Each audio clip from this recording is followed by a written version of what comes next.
Euskiak urtzen du goian, gailurretako elurra, uarkada jauzten ibarrera, geldi gaitza den oldarra. Ni Tasio Arkizia naiz, Lesakan jaioa, duela 71 urte, Bilbora, etorri nintzen teologia bukatzen. Bilbo markatu zuen asko bandaseko grebak, 77an izan zen bandaseko greba, oso greba esanguratsua, 3 hilabete luze iraun zuen, 9 hilabete iraun zuen greba bat izan zen, astindu zituenak bazterrak, langilea oso ondo antolatzeko gaitasuna zuen erakutsi zuena, eta herri mugimendua eta langile mugimendua lortu zituen borroka bat izan zen. Eta horren aretik, edo horrekin batera, Alto Sornosen, La Navalen, eta beste enpresa askotan, borroka oso indartsuak izan ziren. Abandono izugarria zegoen herrietan, bereziki Bilboko auzo bat ezkerraldeko herrietan, eta hor, inguru horretan herri mugimendua oso indartsua sortu zen. Horrekin batera ere, euskararen aldeko mugimendua, ikastolak ordurako indartzen hasiak ziren. Aurreko urtetan ikastola gutxi batzuk martxan jarri baldin baziren, garai horretan, 75an ikastola asko ziren martxan zeudenak. Horietako batean sartu nintzen nik 71an, baina zuzendari edo koordinatzaile bezala, eta gero irakasle bezala, eta detenitu nindutenean 75an, hain zuzen ere ikastolako langile negoen irakasle bezala ari nintzen. Beraz, herria gori-gori zegoen, eta horrekin batera eta nahiko gogo jotzen zuen, hainbat ekintza egiten ari zen, eta guztie horrek eraman zuen estatuko sektore batzuk asaldatzera. Eta aurretik ere hainbetetan jarria zituzten salbuespen egoerako neurriak hartua zituzten, baina hori izan zen hain zuzen ere azkena, 1975ko apirilaren 25ean jarri zuten azkenengo salbuespen egoera Gipuzkoan eta Bizkaian. Eta horren baitan etorri zen hain zuzen ere gure detentzio. Honi atxilotu ninduten maiatzaren 8. Goizeko 8:30 edo, 3 lagun bizi ginen etxean, eta etorri ziren izugarrizko indar demostrazio eginaz, ez dakit zenbat polizi. Agian 15 polizi etorri ziren etxera. Oiuka, guk ez genuen ezer ulertzen, oiukan nun dago komandoa. Aurreko egunean atentatu bat egon zen Bilbon, eta badirudi kotxea utzi zutela, gero egunkarietan agertu zen ez, kotxea utzi zutela Santutxun. Eta joan ziren gure etxera, ez zuten gure etxean hankaz gora jarri zuten dena, ez zuten ezer aurkitu. Larriena izan zen, hortziren liburu bat, ni justo garai hartan aurreko egunean irakurtzen nengoena, eta nire nahi gainean azpimarratuta neukan hori, eta polizi batek, ya hemos encontrado un libro comprado en Francia. Esaten zuten beraiek, hori zan argikuntza ondiena, eta deliturik ondiena. Eraman ninduten indeutxura, polizia espainola detenitu ninduten, eta indeutxura eraman ninduten. Ja orduan, jende asko zegoen detenitutan, eta eguerdi ostean, horitzen naiz, ordu gara terdietan edo horrela, eraman ninduten lehenengo galdeketa egitera. Baina, galdeketa baino gehiago, hori zan, persona bat xahutzea, 3 polizi normalian zeuden, hartu ninduten bastoi batekin, hasieran bambuko bastoi bat zen, nire egiten zizkidaten galderak etari buruz, jartzen zizkidaten argazki batzuk, nik batzuk ezagutzen dituen egunkarietan agertuak edo ikusiak dituelako, beste batzuk ez duken ideik ere, baina kaldera bakoitzarekin izugarrizko golpeak ematen zizkidaten gorputzeko parte guztietan. Aldi berean, etengabe behartu ninduten presioak egitera, besoak gurutzean jarri eta liburu batzuk umeetan eskoletan eukitzen dituzten bezala, liburu pisutsu batzukekin, arazten, eta denbora guztian beraiek galderak egiten zituzten, baina loturari gabe.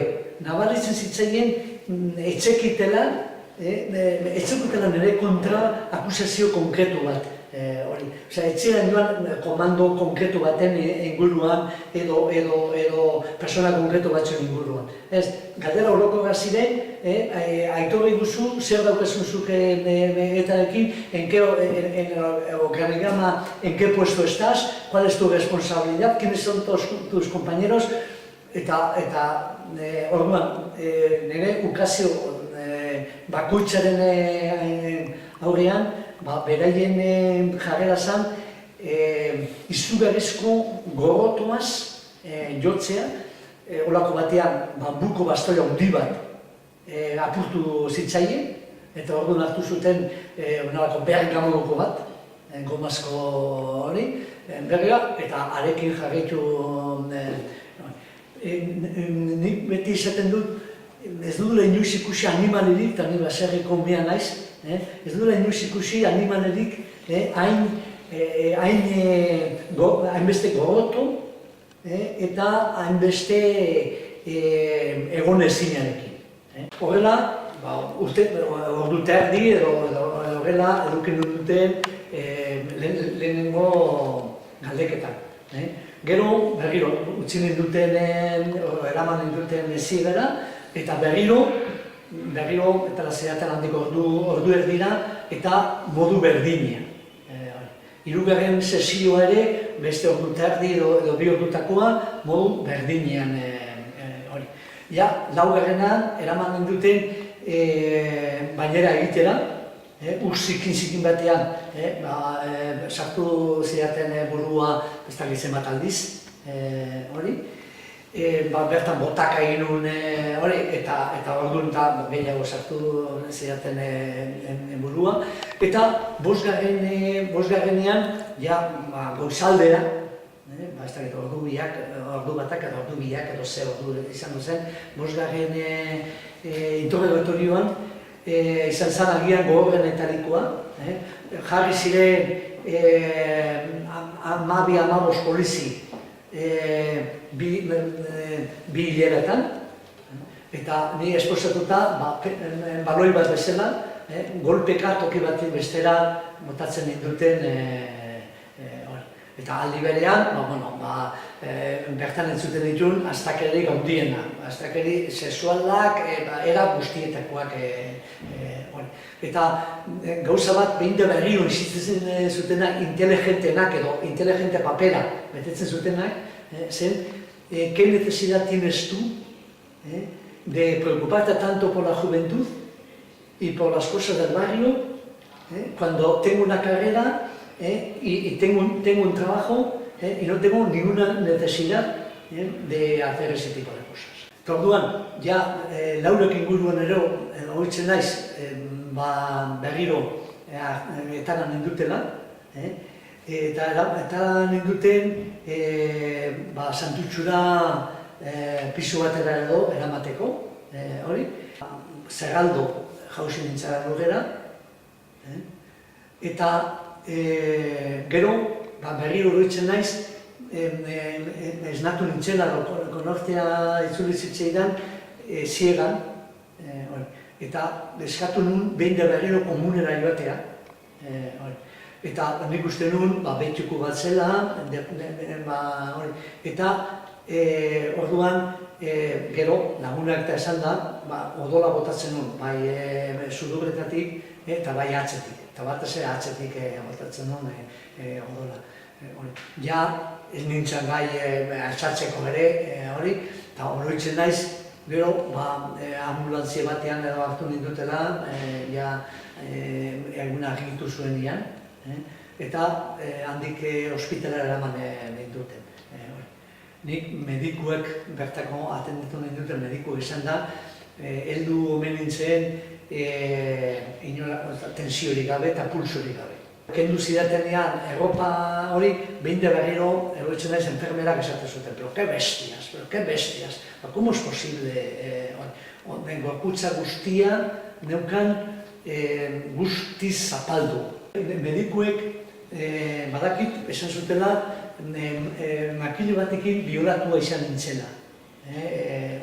Baina ni ez daukat burua mintzat, momentu batzutan konortea erdi galduta izan nu, baina nik uste dut ugondenek izan zirela batez ere ostikoak eta makilkadaren ondorioz gorputze guztia nuela zapaldua guztiz. Eta horrengatik gaizu zen ere ospitalean arazo handiak izan dituen bultzugan erekin. Horrengatik ospitalean nego nintzen 29 egun ubin.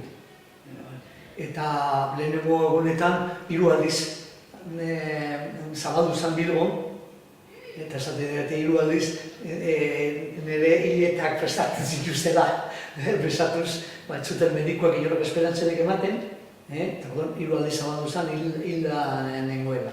Ubin, egon nintzen garaian, askotan, gabaz esnatzen duten polizia sartzen zen Ubila, esnatzen duten, eta askotan metralleta jarri zidaten buruan, eta mehatxuka, te vamos a pegar 2 tiros, hijo de puta, edo zelosa esaten zidaten, gabaz esnatu, eta egon ziren polizi erizen batzuk, eta batez medikuek, oso gogor enfrentatu zirenak. Baina, Ubitik irten ondoren, egon nintzen Allende pabelloian, Basurtoko ospitalean. Eta han ere, gauta egun, 2 polizien ezkan zainketa egiten. Presionatzen duten eta argia piztu gabaz, lehioa zabaldu, lehioa itxi, molestatzen duten behin berriro, gabaz deskansatu ez nezan. Eta etorri ziren, ofizialki etorri zen ospitaleko arduradunak, etorri ziren polizia jefeen gana, edo pakin usten dutela, bestela bera egitziela kargo egiten. Horrela, egon nintzen ospitalean, salbuespen egoera bukatu arte. Eta eroketan, orduan, jueza, etorri zitzaidan deklarazio hartzera, eta utzin duten inolako kargori gabe libre.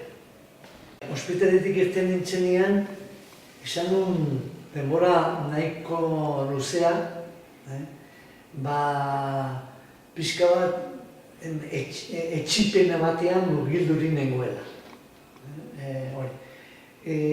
Bizitzaren aurrean bildura nuen. Erabaki batzuk hartzeko bildur sentitzen nintzen. Animorik gabe, bezala. Normalian, beti bizitzan nahiko animosu izan naiz, ez dut bildurrik eduki, erabakiak hartzeari, eta hori. Baina, sartutan dugunan, zuretaraino bildur hori. Ez bildur arrazional bat, baina bildur ez da normalian arrazionala izaten. Eta hori dukan oso sartuta. Batez ere, bildur nintzen, ez nintzela berriro inoiz izango